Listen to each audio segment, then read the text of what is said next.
यदि साथीहरु तपाई पुलिस रिपोर्ट बनाउन चाहनुहुन्छ तर तपाईको पासपोर्ट अर्थात तपाईको नागरिकतामा चाहिँ तपाईको पुरानो एड्रेस अनुसार छ भने अर्थात तपाईको नयाँ एड्रेस अनुसार छ भने कसरी पुलिस रिपोर्टको लागि एप्लाई गर्ने त त्यसको लागि भने आजको भिडियो अन्तर्गत रहेर सिकाउने छु। त्यसको लागि भने सिम्पली तपाई जानुपर्ने हुन्छ तपाईले यो भिडियोको डिस्क्रिप्सनमा लिंक पाउन सक्नुहुन्छ। त्यो लिंकमा क्लिक गरिसकेपछि तपाईको मोबाइलमा अथवा ल्यापटपमा यस्तो इन्टरफेस देखिनेछ।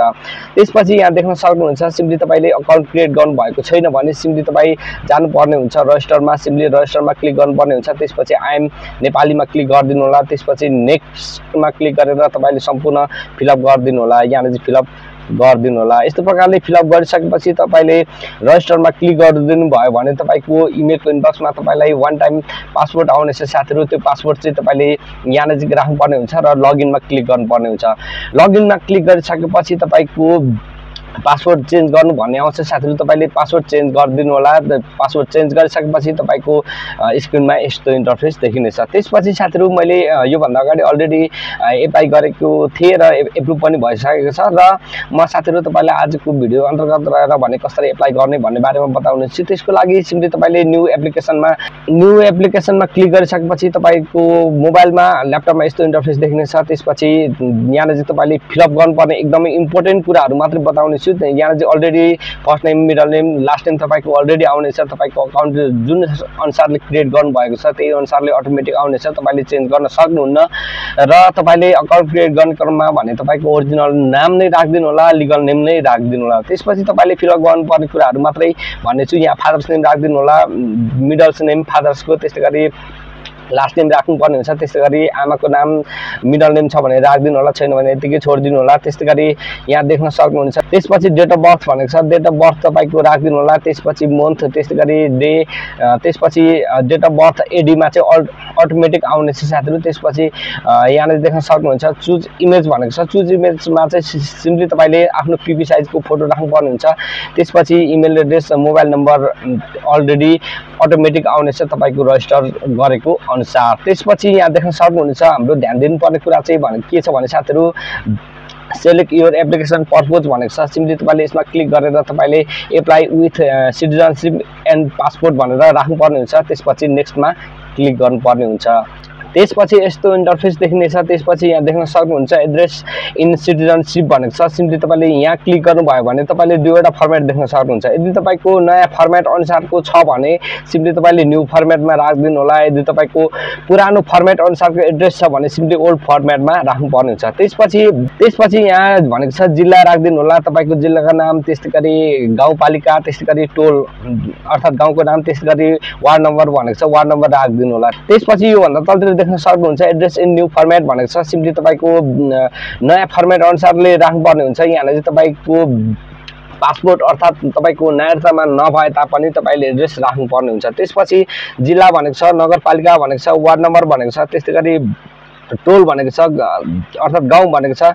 सिम्पली तपाईले गाउँ राख्नुपर्ने हुन्छ, गाउँको नाम राख्नुपर्ने हुन्छ। त्यसपछि अलिकति यसको डाउन गर्नु होला। त्यसपछि यहाँ देख्न सक्नुहुन्छ बसाइसराईको कागजात भनेको छ। यदि तपाई बसाइसराई गर्नु भएको छ भने सिम्पली यो राख्नु होला, यदि छैन भने यतिकै छोड्दिनु होला। त्यसपछि साथीहरु अलिकति यसको डाउन गरिसकेपछि यहाँ देख्न सक्नुहुन्छ एकदमै ध्यान दिनुपर्ने कुरा चाहिँ के छ भने तपाईको address format as required in certificate भनेको छ। यो चाहिँ तपाईले यदि तपाईको पासपोर्ट अर्थात नागरिकतामा चाहिँ पुरानो फर्मेट अनुसार छ भने यसमा क्लिक गरिसकेपछि तपाईले ओल्ड एड्रेसमा राख्दिनु होला। यदि तपाईको नयाँ फर्मेट अनुसारको छ भने तपाईको न्यू फर्मेटमा राख्नुपर्ने हुन्छ, न्यू एड्रेसमा।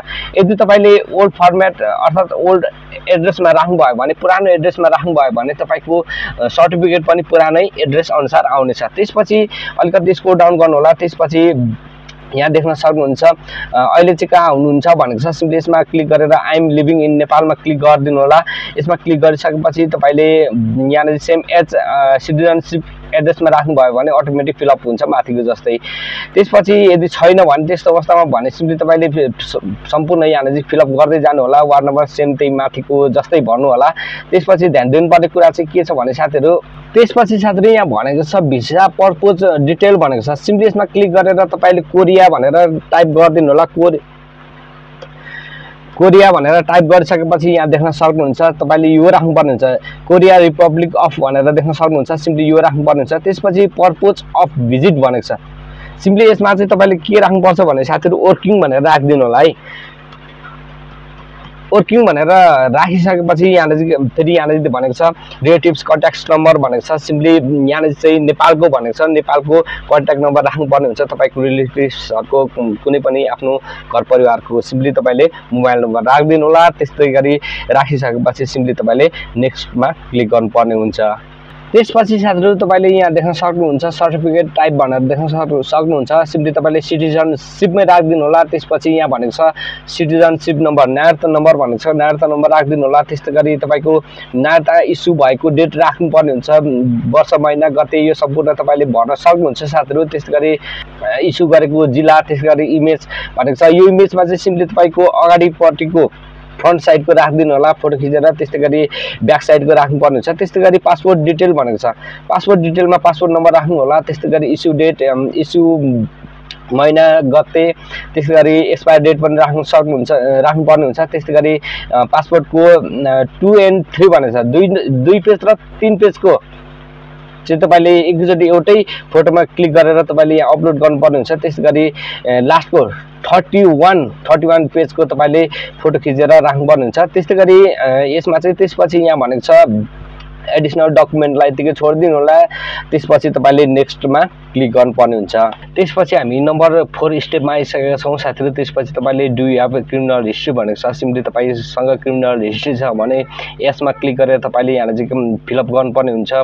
यदि छैन भने नो मा क्लिक गरेर तपाईले सिम्पली तपाईले नेक्स्टमा क्लिक गर्नुपर्ने हुन्छ।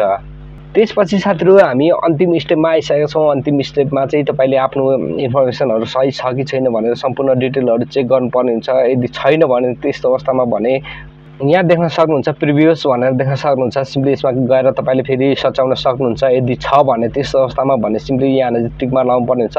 टिक मार्क लगाइसकेपछि यहाँ देख्न सक्नुहुन्छ क्याप्चा देख्न सक्नुहुन्छ। सिम्पली तपाईले त्यो क्याप्चालाई यहाँ फिल अप गरेर तपाईले सबमिट भनेर अप्सन देख्न सक्नुहुन्छ। सिम्पली तपाईले यो सबमिटमा क्लिक गर्नुपर्ने हुन्छ। त्यसपछि साथीहरु तपाईले सबमिट गरिसकेपछि यहाँ देख्न सक्नुहुन्छ तपाईको इन प्रोसेस भनेर देख्न सक्नुहुन्छ। त्यस्तै गरी तपाईको सर्टिफिकेट चाहिँ भेरिफाइड भइसकेपछि तपाईले यहाँ देख्न सक्नुहुन्छ यहाँ डाउनलोड सर्टिफिकेटमा गएर तपाईले क्लिक गर्नुभयो भने सिम्पली तपाईले आफ्नो पुलिस रिपोर्ट चाहिँ डाउनलोड गर्न सक्नुहुन्छ।